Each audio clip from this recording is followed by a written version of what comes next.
오늘 하나님 말씀은 마가복음 9장입니다. 마가복음 9장 28절에서 32절까지 보겠습니다.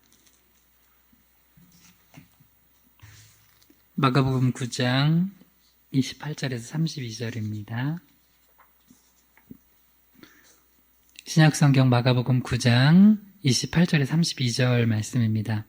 우리 다 찾으셨으면 마가복음 9장 28절에서 32절까지 우리 한 목소리로 쭉 읽겠습니다. 집에 시작. 집에 들어가심에 제자들이 조용히 묻자오되 우리는 어찌하여 능히 그 귀신을 쫓아내지 못하였나이까. 이르시되 기도회에 다른 것으로는 이런 종류가 나갈 수 없느니라 하시니라. 그곳을 떠나 갈릴리 가운데로 지날새 예수께서 아무에게도 알리고자 아니하시니 이는 제자들을 가르치시며 또 인자가 사람들의 손에 넘겨져 죽임을 당하고 죽은 지 3일 만에 살아나리라는 것을 말씀하셨기 때문이더라. 그러나 제자들은 이 말씀을 깨닫지 못하고 묻기도 두려워하더라. 아멘. 잠시 기도합니다. 하나님, 오늘도 저 희망의 교회 주일 예배를 더 열 수 있도록 은혜 주시면 감사합니다.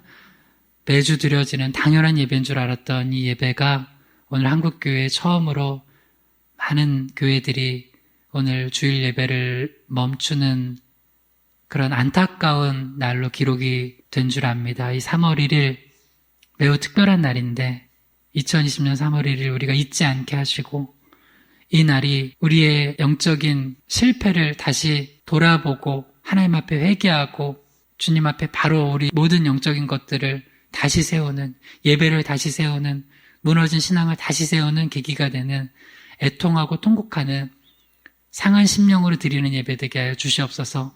오늘 특별히 주님 앞에 담대함 가지고 믿음을 가지고 예배하러 나온 모든 성도들 기억하시고 주의 특별한 보호와 은혜와 축복을 내려 주시옵소서. 부족한 중에 하나님 말씀 증거할 때 바른 말씀, 바른 복음만 증거케 하시기 원하며 거룩하신 예수님의 이름으로 기도드립니다. 아멘. 오늘 말씀의 제목을 한번 따라해 보겠습니다. 직면을 통한 영적 성장. 자, 한 번 더요. 직면을 통한 영적 성장. 네, 오늘 마가복음 9장 28절에서 32절 본문으로 직면을 통한 영적 성장이라는 제목으로 하나님의 말씀 나누도록 하겠습니다. 이제 3월 1일 하면 우리가 3.1절 기억할 텐데 우리 교회들은 2020년 3월 1일을 기억할 것 같아요. 진짜 처음인 것 같아요. 총칼 들고 와서 예배하지 말라고 해도 예배 드렸을 텐데 여긴 굉장히 큰 영적인 의미가 있어요. 하나님이 우리 대한민국 예배 받고 싶지 않은 걸 수도 있어요. 좀 이따 말씀 가지고 한 번 더 나눠볼게요. 굉장히 충격적인 날이에요, 오늘은.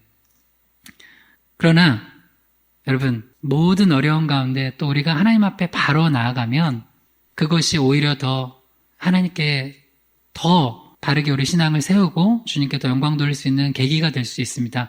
오늘이 바로 그런 계기가 되는 한국교회가 무너졌던 신앙이 다시 한번 점검하고 세워지는 날이 되길 주님을 축원합니다. 마가복음 9장 28절 32절 본문은 이제 앞에 장면 기억해 보세요. 이제 마가복음 강의를 쭉 하고 있죠. 오늘 56번째 강의입니다. 이제 예수님께서 변화산에서 내려오셔서 이제 귀신 들린 아이를 치유하신 그런 장면이에요. 근데 제자들은 이제 예수님 오시기 전까지 제자들은 그 귀신 들린 아이를 치유하지 못했어요. 귀신을 내쫓지 못했어요. 근데 예수님께서 오셔서 그 귀신을 내쫓으시고 아이를 고쳐주시는 장면, 그 다음에 이어진 장면이에요. 오늘 이제 두 장면을 이어서 볼 텐데요. 이제 앞으로 이제 우리 사순절 기간이라 이 직면, 영적 직면에 대해서 우리가 좀 말씀을 보면서 우리 신앙을 좀 바로 세우기 원해요.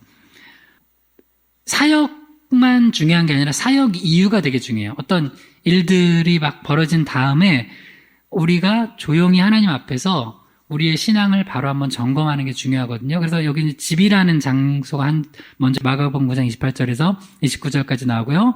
그 다음에 마가복음 9장 30절에서 32절까지는 이제 또 길가예요. 이제 예수님께서 다시 이동하시는 가운데 제자들을 가르치시는 장면이에요. 그러니까 이때는 다른 사람들이 아니라 예수님과 제자들만 있는 상황이에요.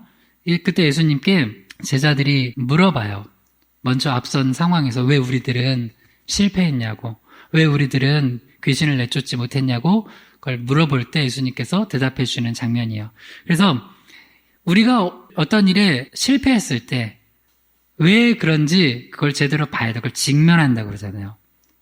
어떤 사태에 대해서 직면을 해야 돼요. 영적으로 지금 이 한국교회 이 상황을 하나님 앞에 우리 신앙을 직면해야 돼요. 크게 세 가지로 살펴볼 텐데요. 먼저는 실패에 대해서 직면을 해야지 우리 영적인 성장이 있어요. 그 다음은 진리에 대해서 직면을 해야지 영적인 성장이 있어요.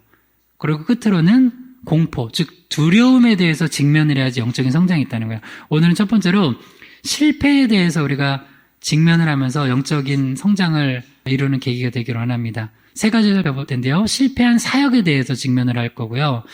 두 번째는 실패한 예배에 대해서 직면을 해볼 거고요. 세 번째는 실패한 사명에 대해서 직면을 해보고자 합니다. 한번 따라해보세요. 실패에 대한 직면과 영적 성장. 네, 마가복음 9장 28절에서 29절까지 다시 읽겠습니다. 시작. 집에 들어가시매 제자들이 조용히 묻자오되 우리는 어찌하여 등이 귀신을 쫓아내지 못하였나이까. 이르시되 기도 외에 다른 곳으로는 이런 종류가 나갈 수 없느니라 하시니라. 아멘. 제자들이 좀 창피했나 봐요. 예수님은 됐는데 그래도 명색이 우리가 예수님의 제자라고 예수님 오랫동안 따라다니면서 또 기적도 행하시는 것도 보고 또 예수님 복음도 전하시는 것 보고 제자들도 또 나름대로 예수님과 같이 있을 때는 그게 되는 것 같았는데 예수님이 안 계시니까 나머지 9 제자들은 귀신을 못 쫓아냈어요. 영적인 전쟁에서 패했어요.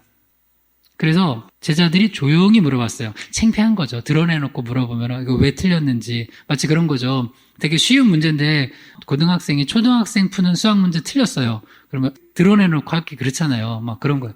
내가 이거 왜 틀린 거지? 이렇게 물어본 거예요. 예수님께도 창피하니까 조용히 여쭤봤어요. 예수님, 크게 대답하시면 안 되고요.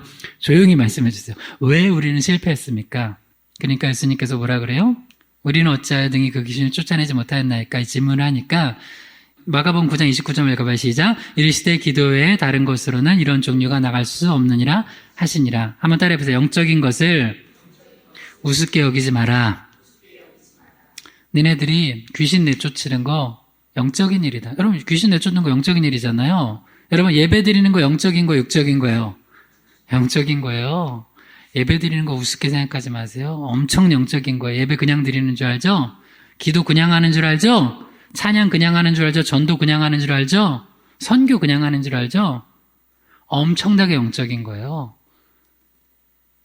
여러분 예배가 중단됐어요. 이거 육적인 거 영적인 거예요. 네. 아니 이게 그냥 코로나 때문에 예배 중단된 거냐고요. 아니에요. 엄청나게 영적인 거예요. 정확히 아세요. 역사적인 날이라니까요. 오늘 2020년 3월 1일 주님이 기억하시라고 지금 이 3월 1일 여러분 영적인 거 아주 단순하게 대답해 주셨지만 선명하게 얘기해 주셨어요. 너네들이 귀신 내쫓는 이 영적인 일을 너무 육적으로 쉽게 생각했다. 저 목회 영적인 거예요. 장사하는 거 아니라고요. 한 영혼 변화시키는 거, 주님 앞으로 이끄는 거 엄청나게 영적인 일이에요. 여러분 예배 드리는 거 엄청나게 영적인 일이에요. 다시 얘기하지만 귀신 내쫓는 거, 그 사람 영혼을 예수 그리스도의 보혈로 덮고 성령이 내 안에 역사하신다. 이건 진짜 영적인 일이에요. 그래서 이 아이가 그렇게 자유롭게 됐죠. 근데 제자들은 못했다는 거예요. 이유가 뭐냐? 기도 외에는 이런 종류가 나갈 수 없다. 아주 쉽게 얘기해서 기도한다는 건 뭐예요? 하나님을 의지해서 귀신을 내쫓는 거예요. 그렇죠? 근데 다른 방법으로 내가 한다고 봐요. 영적인 일들을. 예배도 선교도 찬양도 말씀 전하는 것도 우리 모든 거를 하나님을 의지해서 영적으로 하는 게 아니라 육적으로도 할 수 있다는 거예요. 오늘 이 시간 예배도 우리가 육적으로도 드릴 수 있어요. 그러나 여러분 영과 진리로 예배하시길 주님을 축원합니다. 그럼 오늘 3가지를 살펴보려고 그래요. 실패, 어떤 실패에 직면해야 되냐면 첫 번째는 실패한 사역. 어떻게 보면 이들은 이제 사역에 실패한 거잖아요. 귀신을 내쫓는 사역에. 두 번째는 실패한 예배에 직면해야 되고, 세 번째는 실패한 사명에 대해서 직면해야 되는 거예요. 물론 제자들의 태도는 좋았어요. 어떤 사람은 실패하고도 그 실패한 거에 직면하지 않아요. 2가지를 보통 나가요. 회피해요. 실패하고선도 안 봐요. 한국교회 이거 지금 굉장히 회개할 일인데 안 볼 거예요. 그냥 코로나 때문에 잠시 어쩔 수 없이 이렇게 된 거다. 이거 아니에요. 하나님 앞에서 보셔야 돼요. 또 하나는 왜곡해요. 왜곡. 본질을 왜곡시킨다는 거예요. 회피하거나 왜곡시킨다는 거예요. 근데 직면해야 돼요. 물어봐야 돼요. 우리도 한번 이렇게 질문합시다. 한번 따라합시다. 우리는 어찌하여 예배를 멈췄습니까? 물어봐야 돼, 하나님 앞에. 그럼 주님께서 대답해 주실 거예요. 직면해야 된다고, 영적 직면. 맨 처음, 그럼 사역부터 한번 따라해봅시다. 한번 따라해봐요. 실패한 사역에 직면하기. 여호수아 7장 3절에서 5절 읽어봐요. 시작. 여호수아에게로 돌아와 그에게 이르되 백성을 다 올라가게 하지 말고 2-3천 명만 올라가서 아이를 치게 하소서. 그들은 소수이니 모든 백성을 그리로 보내어 수고롭게 하지 마소서 하므로 백성 중 3천 명쯤 그리로 올라갔다가 아이 사람 앞에서 도망하니 아이 사람이 그들을 36명쯤 쳐 죽이고 성문 앞에서부터 스바림까지 쫓아가 내려가는 비탈에서 쳤으므로 백성의 마음이 녹아 물같이 된지라. 첫 번째, 우리가 사역하다가 실패할 때가 있어요. 그러면 직면해야 돼요. 왜 실패했는지. 직면해야 돼요. 저도 예를 들어서 목회하다가 하나님 앞에서 실패하는 경험 있잖아요. 하나님 앞에 직면해야 돼요. 말씀 앞에서 직면해야 돼요. 중요한 거예요. 굉장히 중요한 거예요. 제자들도 귀신 왜 못 쫓아냈는지 질문 통해서 직면하니까 주님이 대답해 주잖아요. 직면하면 살 길이 보여요. 근데 직면하지 않고 회피하거나 왜곡시키면은 망하는 거예요.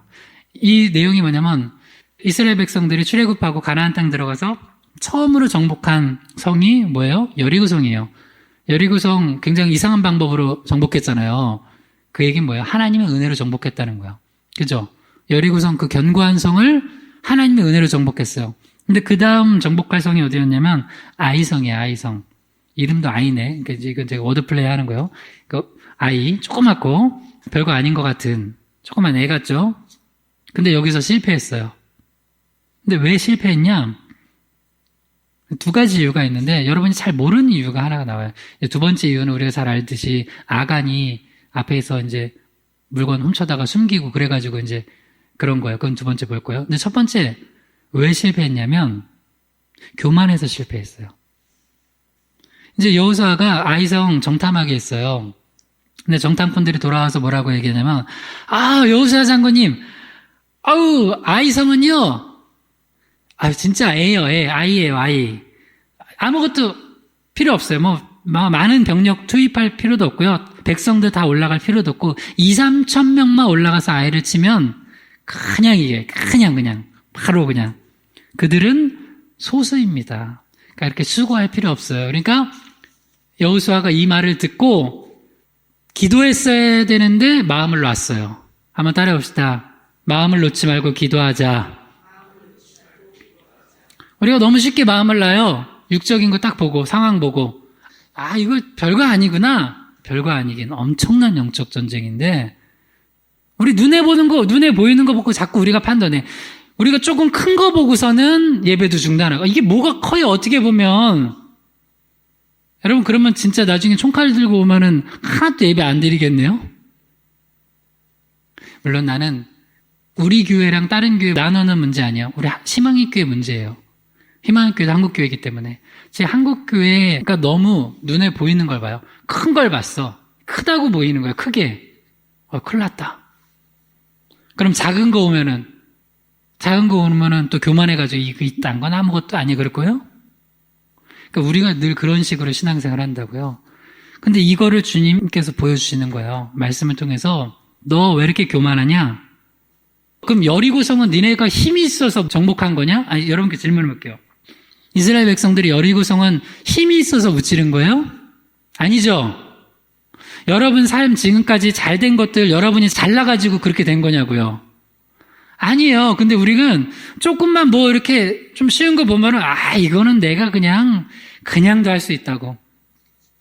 너무 교만해. 나 인간들이 이제 저를 포함한 거예요. 저를 포함해서 왜 이렇게 인간들이 교만하고 간사한지 그렇게 할 필요 없다는 거예요. 그러면 여호수아가 무슨 소리냐?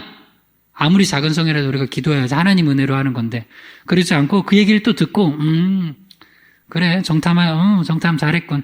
그래서 그 2-3천 명 또 거기서 머리를 계산했어요. 2천 명 말고 3천 명 보냅시다. 3천 명. 그래서 여호수아 7장 4절에 보면 3천 명 보냈는데 올라갔다가 아이 사람한테 패했어요. 그래가지고 쫓겨나가지고 백성의 마음이 물같이 녹았대요. 그러니까 왜 우리가 실패하냐고요? 교만해서 실패한다고요? 너무 교만해. 예배 드리는 거 저 옛날부터 늘 생각했어요. 야, 우리 하나님 앞에 예배 드리는 거 이렇게 드리다가 예배 드리는 거 너무 쉽죠. 나오고 싶으면 나오고 나오기 싫으면 안 나오고 나중에는 예배 드리는 거 진짜 어려워질 수 있겠다.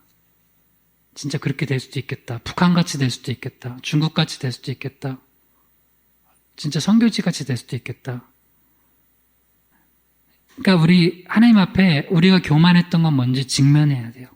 하나님 여호수아 직면시킨 거야. 그 다음 두 번째, 알려지지 않는 죄악이 있었어요. 그게 아간의 범죄죠. 여호수아 7장 10절에서 12절 읽어봐 시작. 여호와께서 여호수아에게 이르시되 일어나라 어찌하여 이렇게 엎드렸느냐.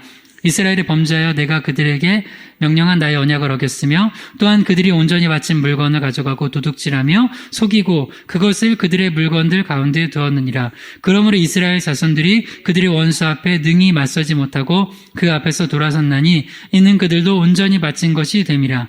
그 온전히 바친 물건을 너희 중에서 멸하지 아니하면 내가 다시는 너희와 함께 있지 아니하리라. 그 여리고성 정복하고 나서 하나님 앞에 온전히 바쳐야 되는데 거기서 그 탐욕을 가지고 그거 슬쩍한 사람이 있었어요. 그게 우리가 잘 알듯이 아간이었어요. 아간. 그래가지고 나중에는 이제 여호수아가 기도하고 회개하고 이 부분을 다 처리하니까 그 뒤로는 여호수아가 나갈 때마다 다 승리했어요. 아이성도 나중에는 다시 정복을 했고요. 그러니까 여호수아는 기회예요. 이 실패 한 번을 가지고 다시는 반복하지 않았어요. 근데 우리는 얼마나 많은 실패를 반복해요. 얼마나 많은 실패를 회피하거나 왜곡시켜요. 계속 말씀 읽어볼게요. 야고보서 5장 14절에 16절 읽어볼 시작. 너희 중에 병든 자가 있느냐? 그는 교회의 장로들을 청할 것이요 그들은 주의 이름으로 기름을 바르며 그들을 위하여 기도할지니라. 믿음의 기도는 병든 자를 구원하리니 주께서 그를 일으키실지라. 혹시 죄를 범하였을지라도 사하심을 받으리라. 그러므로 너희 죄를 서로 고백하며 병이 낫기를 위하여 서로 기도하라. 의인의 간구는 역사하는 힘이 크미니라. 사역에서 이제 끝까지 이제 우리가 교회에서 사역하는 두 가지가 말씀 전하는, 그래서 복음 전하는 사역 하나 하고 또 하나가 많은 경우 이제 치유 사역이라고 그래서 우리 아픈 자들 놓고 기도해 주잖아요. 병원도 가고 또 가정도 신방 가고 개인적으로 기도해 줘요. 근데 여기 굉장히 중요한 영적 비밀이 있어요. 치유 사역이 실패하는 가정이나 개인이나 있어요. 공동체나. 이상하게 신기해요. 어디는 기도하면은 이게 하나님께서 은혜를 주세요. 근데 어디는 기도했는데 아무리 기도해도 하나님께서 이 치유의 은혜를 안 주세요. 어디는 걸렸다가 낫다가 또 병이 걸려요. 뭐가 있는 줄 알아요? 왜 실패하는 줄 알아요? 정확히 나와요. 모든 병이 죄 때문에 오는 건 아닐 거예요. 또 이런 얘기하면 광신자라고 할 수 있어요. 코로나 그냥 왔을 수도 있어요. 그러나 한국이 이렇게 불어닥치고 예배까지 멈추게 하는 거 한국 교회, 한국 사회의 죄 때문에 그럴 수 있어요. 여기도 분명히 나와요. 혹시 죄를 범하였을지라도 사하심을 받으리라. 그러니까 너희들은 어떻게 하라고요? 너희 죄를 서로 고백하며 병 낫기를 위하여 기도하라. 병 낫기만을 기도하지 말고 죄를 고백하라는 거예요. 지금 제가 너무 놀랍고 안타까운 게 이 정도면 우리가 회개를 해야 되거든요. 회개? 근데 다 이것만 기도해요. 그냥 하나님 빨리 지나가게 해주세요. 아픈 거 빨리 낫게 해주세요. 아니라고요. 회개할 부분이 있다고요. 분명히. 없을 것 같아요? 우리가 그렇게 바르게 살았어요?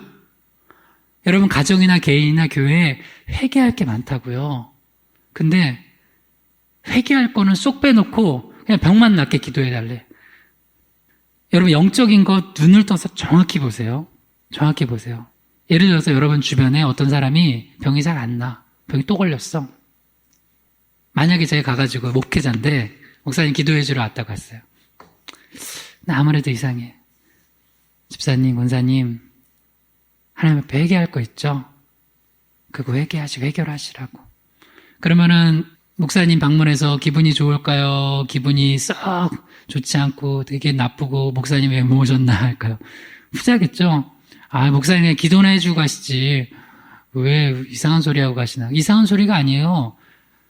진짜 그럴 수 있다니까요. 어떤 분은 그냥 내가 기도만 해줘. 이렇게. 근데 어떤 분한테는 자꾸 아니야, 이거는 그냥 병 낫는 거 기도만 해주는 게 아니야. 예를 들어서 이게 병뿐만 아니라 여러 가지가 필요해요. 어떤 사람은 사업 문제도 그래요. 그냥 사업 잘 되게 할 기도를 할 뿐만 아니라 이거 회개할 거 있는데 분명히.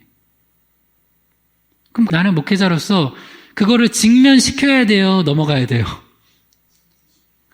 여러분은 그걸 직면하면 받아들이겠어요? 화내고 딴 교회를 가겠어요? 여러분, 예수님께서는 직면시키셨어요. 너희들 영적인 거 너무 우습게 여겼다. 그러니까 귀신 못 쫓아낸 거야. 지금 우리 희망의 교회를 비롯해서 지금 한국교회가 하나님 앞에 영적으로 직면해야 돼요. 실패한 거, 예배가 멈춰진 거, 질병이 도는 거 하나님 앞에 직면해야 돼요. 이거 직면하지 않잖아요? 제가 예언합니다. 코로나보다 더 강한 거 와요. 목사님 무슨 그런 저주의 말 하시나. 성경적으로 볼게요, 그러면. 요한복음 5장 2절에서 14절 읽어봐요. 시작. 예루살렘에 있는 양문 곁에 히브리 말로 베데스다라는 못이 있는데 거기 행각 5이 있고 거기 38배 된 병자가 있더라. 예수께서 그 누운 것을 보시고 병이 벌써 오랜 줄 아시고 이르시되 내가 낫고자 하느냐? 그 후에 예수께서 성전에서 그 사람을 만나 이르시되 보라 내가 나았으니 더 심한 것이 생기지 않게 다시는 죄를 범하지 말라 하시니. 한 번 더 읽어봐요. 자, 요한복음 5장 2절에 14절 한 번 더 시작. 예루살렘에 있는 양문 곁에 히브리 말로 베데스라는 못이 있는데 거기 행각 5이 있고 거기 38배 된 병자가 있더라. 예수께서 그 누운 것을 보시고 병이 벌써 오랜 줄 아시고 이르시되 내가 낫고자 하느냐? 그 후에 예수께서 성전에서 그 사람을 만나 이르시되 보라 내가 나았으니 더 심한 것이 생기지 않게 다시는 죄를 범하지 말라 하시니. 예수님이 베데스다 연못가에 38배 된 병자를 치유하신 다음에 그를 개인적으로 만나서 직면시켰어요. 2가지를 직면시켰어요. 첫 번째, 네 병, 죄 때문에 있는 거야. 이걸 직면시키셨을 때 이 병자가 기분이 좋았을까요? 나빴을 수도 있어요. 많은 경우 그래. 많은 경우 축복만 받고 싶어. 좋은 소리만 듣고 싶어. 근데 왜 직면시키냐고 예수님이. 그 직면을 해야지 이 사람이 다시 병이 안 걸리는 거예요. 그 2번째가 왜 직면시켰어요? 그 사람 축복하신 거예요. 이 사람 다시 병에 걸리지 않도록 방법을 알려주신 거예요. 우리 한국교회가 이 대한민국이 다시 이런 어려움 당하지 않고 이렇게 예배가 틈만 나면 앞으로 잘못하면 틈만 나면 예배 멈추겠네요? 응? 예배 다 못 낫겠네요? 이렇게 되지 않도록 주님께서 회개하라는 거예요. 다시는 죄를 범하지 말라. 왜? 이유가 뭐예요? 더 심한 것이 생기지 않게. 제가 여러분께 질문해 볼게요. 만약에 이 사람이 예수님이 치유해 주셨는데 예수님은 최고의 의사잖아요. 치유해 주셨는데 이 사람이 다시 만약에 병이 걸렸다고 봐요. 성경에 그런 뒤에 기사가 안 나오니까. 만약에 다시 병이 걸렸어요. 그러면 이거는 예수님이 잘못 고쳐주신 거예요. 이 병자의 책임이에요. 그렇죠? 아니, 정확히 아시라고요. 이렇게 영적으로 눈을 좀 뜨시라고요. 지금 왜 자꾸 실패가 반복되고 왜 자꾸 이런 일이 일어나고 왜 다시 아프고 왜 병이 들고 자꾸 육적인 것만 생각을 해서 그래요. 분명히 죄를 고백하고 회개하라고 했어요.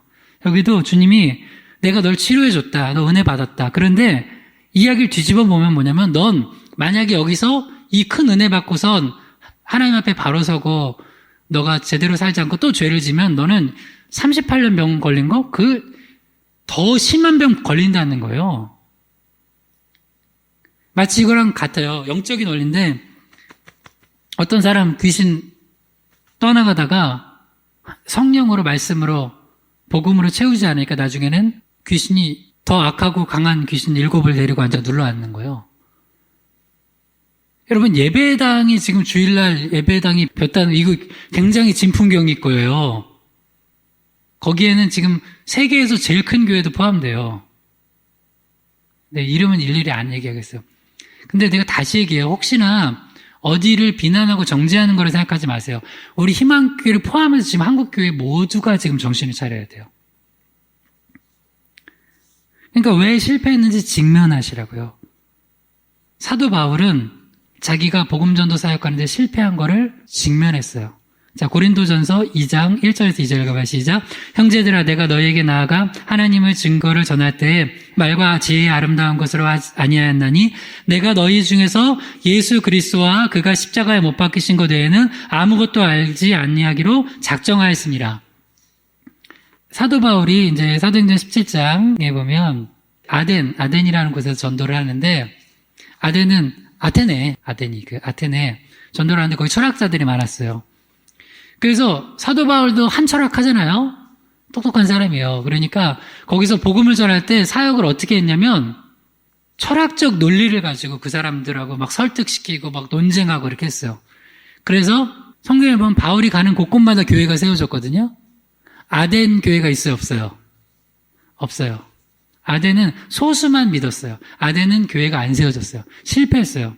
그래서 이제 고린도 교회는 세워졌잖아요. 그래서 이제 고린도 전후서를 보낸 거잖아요. 물론 문제가 많은 교회였죠. 근데 그때 바울이 이 아덴에서의 사역의 실패를 직면했어요.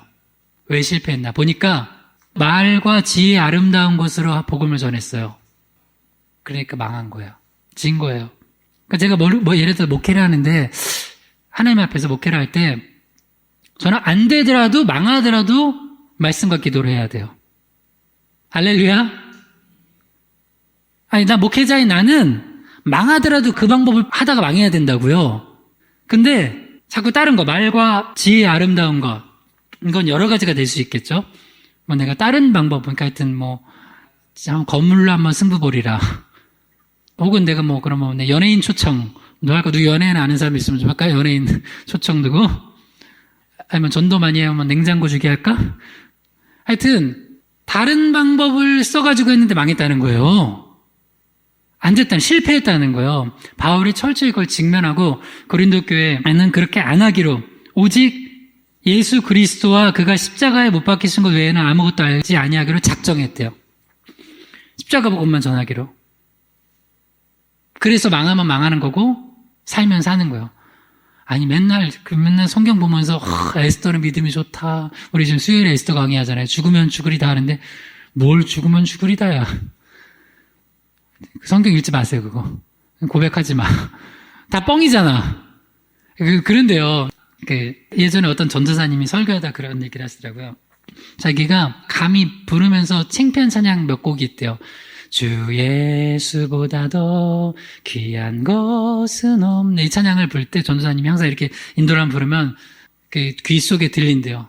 멍이잖아. 아니면서. 그 다음 또 이 찬양, 신학교에서 많이 부르는 찬양이에요. 푸른 바다 나선이 몸 어디든지 가오리다. 뻥이잖아. 거짓말하지 마. 물론 저도 어떻게 다 그거를 그렇게 살겠습니까? 근데 적어도 사탄 마귀가 그렇게 참소할 때 아니거든? 내가 그렇게 살려고 나도 다짐하고 갈 거야 이렇게 하는데 아니잖아요 지금. 아니잖아요. 죽으면 죽으리다, 무슨 죽으면 죽으리다. 다 뻥이잖아요, 다 뻥이잖아. 예수님의 보혈의 은혜로 6월절에 어린 양의 피로 장자의 재앙까지 넘어갔다며요. 다 뻥이잖아, 안 믿잖아. 영적으로 직면하세요. 여러분, 나도 지금 목회자로서 내가 직면하고 있어. 내 신앙이 어느 정도인가. 여러분이 교만할까봐 별로 이렇게 하고 싶진 않지만, 여러분 오늘 믿음으로 이 자리에 나왔건 아니면 그냥 아무 생각 없이 나왔건 오늘 2020년 3월 1일에 주일 예배 드린 여러분 많이 축복합니다. 복에 복을 더하시길 축복합니다. 지경을 넓히시고 주의 손으로 도우사 환난을 벗어나 근심이 없게 하길 주님을 축복합니다. 영혼이 잘된 같이 범사가 잘되고 강건한 축복 있을지어다. 할렐루야. 고린도전서 2장 3절에서 5절 읽어봐요. 시작. 내가 너희 가운데 거할 때 약하고 두려워하고 심히 떨었노라. 내 말과 내 전도함이 설득력 있는 지혜의 말로 하지 아니하고 다만 성령의 나타나심과 능력으로 하여 너희 믿음이 사람의 지혜 있지 아니하고 다만 하나님의 능력이 있게 하려 하였노라. 사도 바울이 고린도 지역에 가서 전도할 때 어땠다고요? 약하고 두려워하고 심히 떨었대요. 왜냐하면 아덴에서도 전도하는데 실패했는데 고린도 지역은 어떤 지역이요?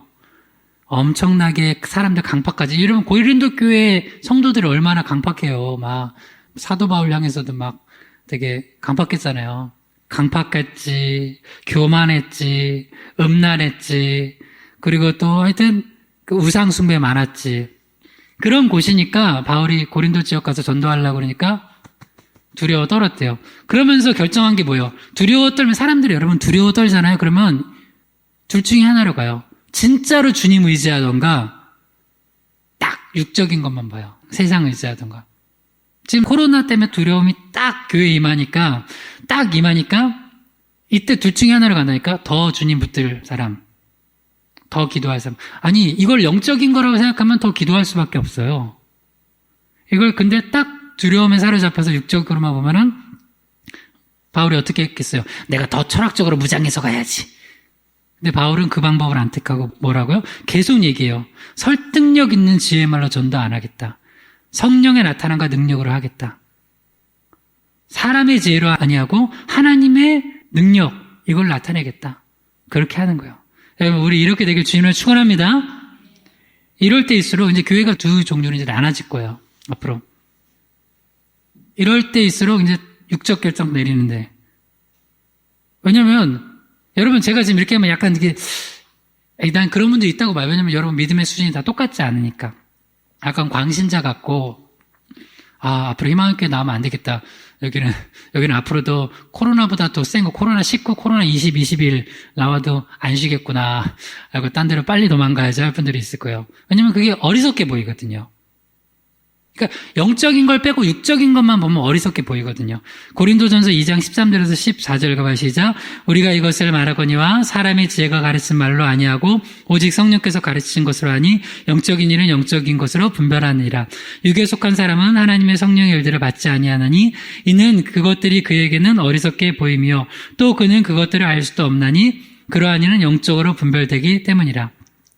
예를 들어서 여러분 지금 교회 예배가 스탑된 게 단지 육적인 거라고만 생각을 하고, 아니 교회들이 당연히 동참하는 게 맞지 않아? 예배를 좀 쉬어야지 라고 생각을 하고, 이거 목사님들 중에서 이 예배 쉬는 거에 대해서 너무 심각하게 얘기하는 거 너무 오버하는 거 아니야? 이게 너무 어리석게 보인다고 여러분이 생각한다면 역으로 얘기하면 여러분 성령의 사람이 아닌 거예요. 육에 속한 사람인 거예요. 왜냐면 이게 어리석게 보이고 알 수도 없어요. 이해가 안 되는 거예요. 이해가 안 돼요. 당연히 안 되지. 여러분 한번 보세요. 한국교회 예배 오늘 처음 문 닫았죠? 주일. 대형교회를 중심으로. 진짜 전쟁 때도 없었던 일이에요. 그러면 봐요. 앞으로 한국교회에 문 닫을 일이 많아질까요? 적어질까요? 이거 그냥 한 번의 일시적인 현상일 것 같죠? 예를 들어서 여러분 이거 되게 먼 일인 것 같죠? 아니에요. 여러분 북한도 동방이 예루살렘이었어요. 평양이. 하나님이 한번 하시면 문 닫아버리는 거예요. 뭘로? 정치로, 법으로 만들어보면 끝이야. 예를 들어서 봐요. 이번에는 자율이죠. 자율이잖아요. 근데 만약에 국회의원들이 입법하는 사람들이 앞으로 교회들 이런 사태 있을 때 국가에서 예배 금지하는 법을 통과시켜. 그러면 우리는 불법으로 예배 드리는 거예요, 이제. 그러면 그때는 진짜 몇 명이나 예배할까요? 한국교회 1000만 자랑하고 있죠? 한 10만 드릴 수도 있어요. 10만? 20만? 그런 일이 감히 한국 사회에 일어날까? 말도 안 되는 얘기일 것 같죠? 그런 일이 일어날 수 있어요. 충분히. 나는 그럴 것 같은데요? 이번에 코로나 관련돼가지고, 예를 들어서, 그런 법은 벌써 통과됐잖아요. 누가 하나가 격리 안 하고, 막 돌아다니면 그 사람 벌금 물고 징역 살게 하는 거 통과됐죠? 교회 못 그럴 것 같아요? 이거 너무 쉬운 일이에요. 어떻게 보면은, 맘만 먹으면 꽝꽝꽝만 하면요, 교회 앞으로 국가에서 예배도 통제할 수 있어요. 근데 여기에는 단지 국가가 잘했다 잘못하다 아니라 영적인 의미가 있어요. 그게 뭐냐면 난 이번 말씀 주면 기도하면서 하나님이 우리 한국교회 예배 받기 싫어하시나 보다. 난 그래서 너무 마음이 아팠어요. 하나님이 우리 한국교회 예배 받기 싫어하시는 거 아닌가? 난 그게 너무 가슴이 아픈 거예요. 그래서 좀 직면해 봐야 돼요. 그냥 예배를 멈췄다가 아니라 그러면 진짜 심각한 거거든요. 하나님이 우리 예배를 받기 싫으면 왜 문 닫았어요? 그 평양도? 신사 참배하고 우상 숭배하고 다 같이 하니까 하나님이 양다리 걸쳐서 하고 있어. 그러니까 하나님 문 닫아버리잖아요. 지금 우리 한국도 그럴 수도 있겠다. 두 번째, 오늘 두 번째까지 해야 되거든. 두 번째. 한번 따라해보세요. 실패한 예배에 직면하기. 우리가 예배에 실패하면 우리 인생에 실패하는 거예요. 이사야 1장 11절에서 12절 읽어봐요. 시작. 여호와께서 말씀하시되 너희의 무수한 재물이 내게 무엇이 유익하뇨. 나는 순양의 번제와 살찐 짐승의 기름에 배불렀고 나는 수송아지나 어린 양이나 순념소의 피를 기뻐하지 아니하노라. 너희가 내 앞에 보이러 오니 이것을 누가 너희에게 요구하였느냐. 내 마당만 밟을 뿐이니라. 하나님께서 이사야 선지자를 통해서 유다에 이렇게 너희들 예배 실패했다. 나를 기쁘게 하는 예배가 아니다라고 직면시켰어요. 내가 기뻐하지 않는데요. 그러니까 하나님이 기뻐하지 않는 예배래요. 그럼 그건 예배의 본질을 잃은 거잖아요. 내가 어떤 이 사람한테 돈을 줬어요. 근데 이 사람이 안 받겠대. 이게 좋은 건데 안 받아? 안 받겠다면 사람도 예를 들어서 여러분이 1,000,000원 누구한테 준다고 이렇게 던져줬어. 1,000,000원 받아?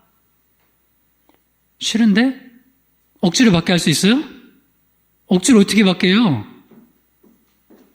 내가 볼 땐 아무리 좋은 것도 그 사람이 기분 나쁘다고 안 받으면 안 받는 거예요. 인격이기 때문에. 우리 하나님 지정을 가지신 분이에요. 인격이시라고요. 성삼일체 하나님은. 이딴 식으로 예배드리고 나서 주님 받으시면 받으려고. 그러니까 이번 주는 쉬고 이거 나중에 주님 예배 드릴게 받으세요? 주님이 웃기지 마. 계속 쉬어. 안 받을래. 주님 그러시면 어떡할래요?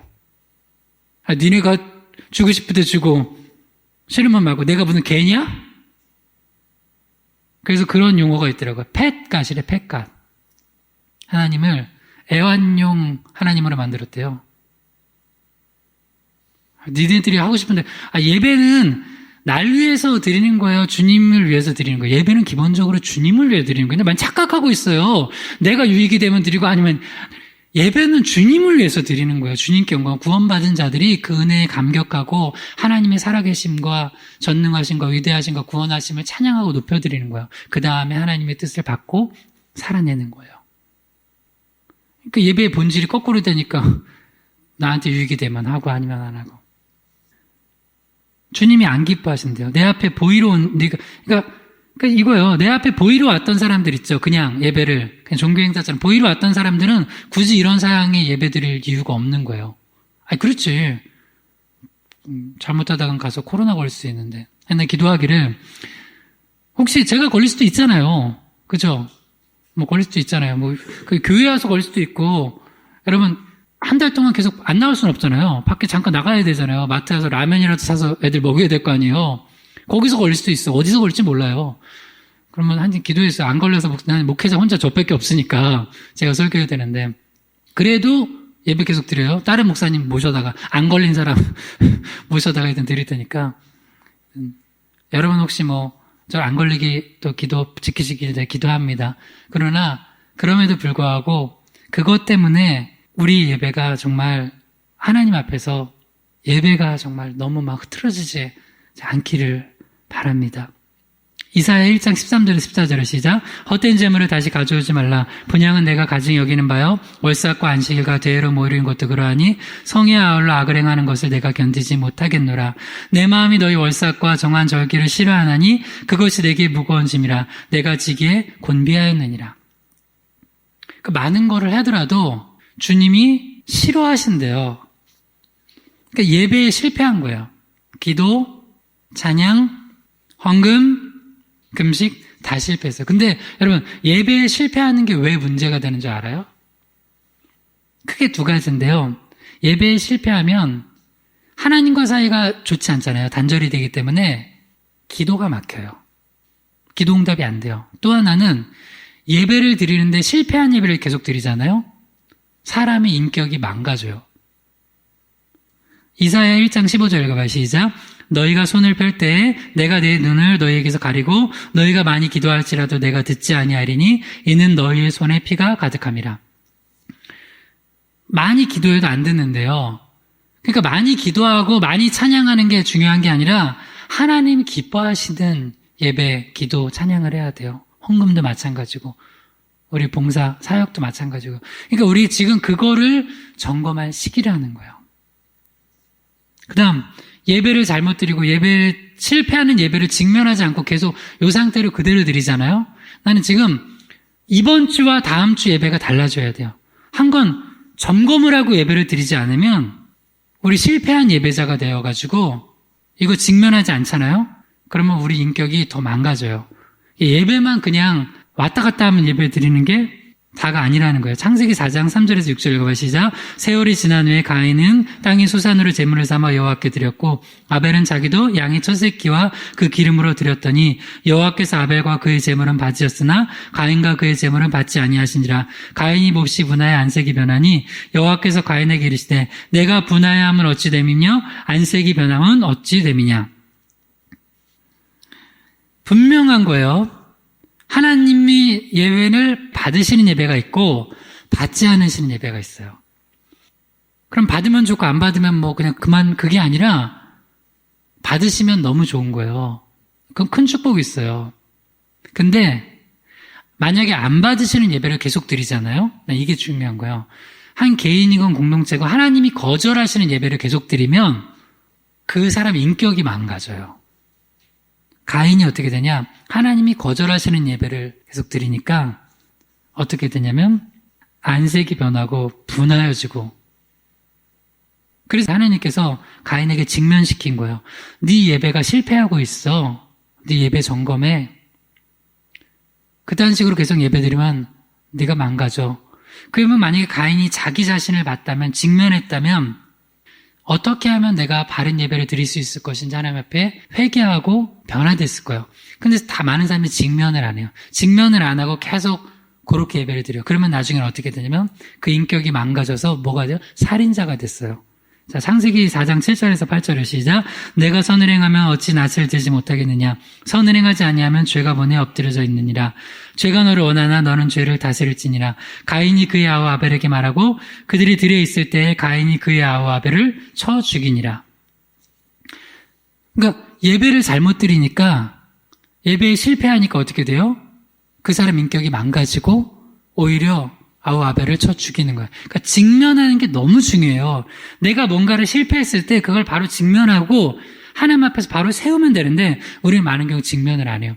여러분, 왜 사람들이 말씀 듣는 거 싫어하고 왜 말씀 안 보는 줄 알아요? 말씀을 묵상하잖아요. 여러분 혹시 가정에서 말씀을 묵상하고 큐티하거나 나누거나 혹은 적어보거나 하면은 꼭 뭐가 생기냐면 내 모습이 보여요. 내가 꼭 고칠 게 보여요. 내 죄가 보여요. 그러니까 사람들이 그걸 안 봐요. 그걸 안 봐. 여러분, 항상 그 신기한 게 있어요. 신기한 게, 옷가게 가면은 내가 그렇게 맵시간하고 멋있어 보여. 참, 근데 집에 와서 보면, 이상하다. 거기서 본 옷 맵시가 아닌데. 왜 그래요? 거기는 내 몸매를 그대로 직면시키지 않아요. 약간 왜곡시켜가지고 날씬하게 보여주잖아요. 근데 하나님의 말씀을 보잖아요. 그대로 드러내. 예수님 직면시키잖아요. 베데스다 그 연못에서 38년 된 병자한테 네 죄 때문에 이렇게 네가 병 걸려 있었다. 다시는 죄를 짓지 마라. 더 심한 것이 걸리지 않도록. 제자들에게 저희는 왜 못했습니까? 예수님 직면시키잖아요. 너희들이 영적인 거 너무 우습게 여겼구나. 기도회에는 이런 게 나갈 수 없다. 하나님도 의지하고 하나님 영적인 거 더욱더 제대로 하나님 앞에 의지해서 기도하고서 나라. 사도 바울 아덴에서 전도 실패한 거 왜 여기는 안 됐죠? 네가 말과 아름다운 지혜, 너 네 주둥아리로 전도하려고 그랬으니까 안 되는 거지. 오직 복음으로 해라. 십자가 복음으로. 여호수아 왜 안 됐는지 지금 직면시키잖아요. 네 교만해서 야, 그 숫자 적다고 기도도 안 하고 네 마음대로 했냐? 실패하고. 그 다음에 아간이 저렇게 숨겨놓은 것도 몰랐지? 주님은 계속 직면시키시는 거예요. 직면시키는 거. 예배? 그럼 네가 가져오면 내가 다 받아야 되냐? 내가 무슨 애완용 개냐? 안 받겠다. 직면시키는 거야, 직면. 근데 말씀을 보고 우리가 말씀을 들으면 직면하고, 여러분도 오늘 말씀이 굉장히 우리를 지금 직면하는 말씀이기 때문에 제목이 그거잖아요. 우리 마음이 굉장히 부담스러워요. 저도요. 마찬가지예요. 우리 하나님이 우리 희망교회 예배 안 받으신다면 어떡하지? 여러분, 예배, 주님이 거절하시는 예배 드리면 그때부터 망가진다니까, 삶이. 그래서 우리가 어떻게 하든지 하나님 앞에 예배에 성공해야 돼요. 예배에 성공해야 돼요. 이사야 58장 1절 읽어봐. 시작. 크게 외치라. 목소리를 아끼지 말라. 내 목소리를 나팔같이 높여 내 백성에게 그들의 허물을, 야곱의 집에 그들의 죄를 알리라. 여러분이 오늘 이 역할 하세요. 한번 따라해보세요. 나는 나팔수다. 여러분이 오늘 이 말씀 주변에 좀 나눠주세요. 오늘 안 나오신 분들, 그리고 주변에 다른 분들, 오늘 코로나 때문에 예배 쉬었다는 분들한테 좀 나눠주세요. 여기 뭐라고 하냐면, 하나님께서 이사야 선지자에게 크게 외치라. 목소리를 아끼지 말라. 내 목소리를 나팔같이 높여. 뭘 얘기하라고요? 내 백성에게 그 허물을, 야곱의 집에 그들의 죄를 알리라. 아마 기분 나빠할 거예요. 아니, 자기 허물과 죄를 알려주는 선지자가 기분 좋을까요? 근데 그 선지자 때문에 사는 거라고요. 선지자는 영적 직면시켜주는 사람이에요. 다윗이 살았던 이유는 왜 살았어요? 다윗도 잘못 많이 했잖아요. 간음도 하고 살인도 하고. 나단 선지자가 직면시켰잖아요. 인구조사하다가 다 망하게 됐는데 갓 선지자가 직면시켰잖아요. 사울왕은 왜 망했어요? 옆에서 직면시켜줄 선지자가 없었어요. 듣기 싫어도 나와서 말씀 들으세요. 듣기 싫다는 사람 들려주세요. 들어보라고. 외쳐야 돼요. 여러분이 저뿐만 아니라 오늘은 여기 있는 모든 분들이 이사야 58장 1절 역할을 했으면 좋겠어요. 선지자 역할. 다시 한번 읽어봐. 시작. 크게 외치라. 목소리를 아끼지 말라. 내 목소리를 나팔같이 높여 내 백성에게 그들의 허물을, 야곱의 집에 그들의 죄를 알리라. 그래서 선지자 역할은 고독하고 외로운 거예요. 근데 지금 사순절 기간이죠. 이렇게 제대로 하지 않으면 사람들이 또 형식만 갖춰서 한다. 형식만. 사순절이라고 또 어떤 사람은 뭐 금식도 하고 뭐도 할 거예요. 지금 주님이 계속 뭘 얘기하냐면 한국교회 형식은 너무 좋았어요. 지금 본질이 다 빠져 있다는 거예요. 본질이 빠지니까 바람 한번 부니까 다 날아가는 거예요. 이사야 58장 4절 5절 읽어봐요. 시작. 보라, 너희가 금식하면서 논쟁하며 다투며 악한 주먹으로 치는도다. 너희가 오늘 금식하는 것은 너희의 목소리를 상달하게 하려는 것이 아니니라. 이것이 어찌 내 기뻐하는 금식이 되겠으며 이것이 어찌 사람이 자기 마음을 괴롭게 하는 날이 되겠느냐. 그의 머리를 갈대같이 숙이고 굵은 배와 재를 펴는 것이 어찌 금식이라 하겠으며 여호와께 연락될 날이라 하겠느냐. 경건의 모양만 갖추는 금식, 경건의 모양만 있는 기도, 경건의 모양만 있는 찬양 예배, 하나님 기뻐하시지 않는다는 거예요. 거절하신다는 거예요. 그러니까 우리가 자꾸 예배를 실패하기 때문에 우리가 가인처럼 문제가 생기는 거예요. 그럼 보세요. 반드시 이때 우리 선지자가 나팔을 불어서 외치라고 그랬어요. 그들의 허물을, 야곱의 죄를 알리라고, 회개하라고, 같이 회개하자고 이 외침을 외칠 때 반대의 목소리가 반드시 나올 거예요. 반드시. 여러분 이거 하실 분들을 제가 축복합니다. 여러분 이거 분명히 오늘 말씀에서 인터넷 같이 올리면 나눠주세요. 왜 들을 게 있는 자들은 분명히 들을 거예요. 근데 분명히 그때 아닌데 목사님들 중에 다른 얘기 하시는 분들도 있는데 우리가 이럴 때일수록 선진 시민의식을 가지고 같이 어려움에 동참해야 된다. 그건 육적인 것만 보는 거라니까 자꾸. 그건 귀에 듣기 좋아요. 그래서 싹 지나갈 동안 그럼 예배 계속 문 닫고. 디모데후서 4장 3절에서 4절 읽어봐. 시작. 때가 이르리니 사람이 바른 교훈을 받지 아니하며 귀가 가려워서 자기의 사욕을 따를 스승을 많이 두고 또 그 귀를 진리에서 돌이켜 허탄한 이야기를 따르리라. 내 귀에 듣기 좋은 거, 이성적으로 판단할 때 맞는 거, 그것만 하게 하는 거예요. 그러면 여러분 예수님이 문둥병자 만지면 안 되는데 만졌어요, 안 만졌어요? 만졌죠? 다가가면 안 될 사람한테 다가가서 예수님은 치유하셨어요. 그러니까 성경은 있잖아요. 우리의 이성을 뛰어넘는 영역이 있다고요. 어떨 때 나는 몰상식하자는 얘기 아니에요. 예를 들어서 이런 건 해야 돼요. 갑자기 줄이 쫙 섰어. 맥도날드에서 줄을 섰어요. 50명이. 그럼 뒤에 있는데 내가 믿음으로 1번으로 가고 치고 이거는 몰상식, 이건 믿음이 아니죠. 그런 거 믿음이야. 코로나 기침하는데 기침 그냥 믿음으로 확 옆에 사람한테는 그거는 믿음이 아니죠. 마스크하고 안 보이는 데서 하고 해야죠. 그건 믿음이 아니죠. 일부러 막 병 옮기고 그건 믿음이 아니죠. 그런 게 아니라 그런 건 믿음이 아니에요. 그러나 어떤 영역에서는 분명히 성경에서는 우리 눈에 보일 때 이성적으로 다 이해 안 되는 것 같은 걸 예수님이 하세요. 그 영역들을 우리 교회가 이때 해봐야 되는 거예요. 이때 더 기도하고 난 더 기도해야 될다고 생각하는데 이때가 그러지 않아요? 난 더 기도해야 될다고 생각하는데 마지막 말씀이에요. 이 말씀 읽고 한번 기도합시다. 요한복음 4장 23절에서 24절의 시작. 아버지께 참되게 예배하는 자들은 영과 진리를 예배할 때가 오나니 곧 이때라. 아버지께서는 자기에게 이렇게 예배하는 자들을 찾으시느니라. 하나님은 영이시니 예배하는 자가 영과 진리로 예배할지니라.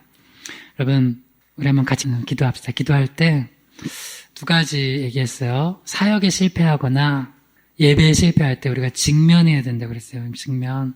우리 지금 이 상황에 우리가 너무 육적인 것만 바라보지 않고 영적인 걸 한번 우리가 직면할 수 있는 그런 한국교회 우리 되게 해달라고, 그리고 이것을 통하여서 우리 모든 교회들이 다시 한번 새롭게 되는 역사 있게 해달라고, 우리 희망의 교회를 포함한 모든 한국교회가 하나님 앞에 회개하며 나아가게 해달라고 한번 주여 한번 부르 기도합니다.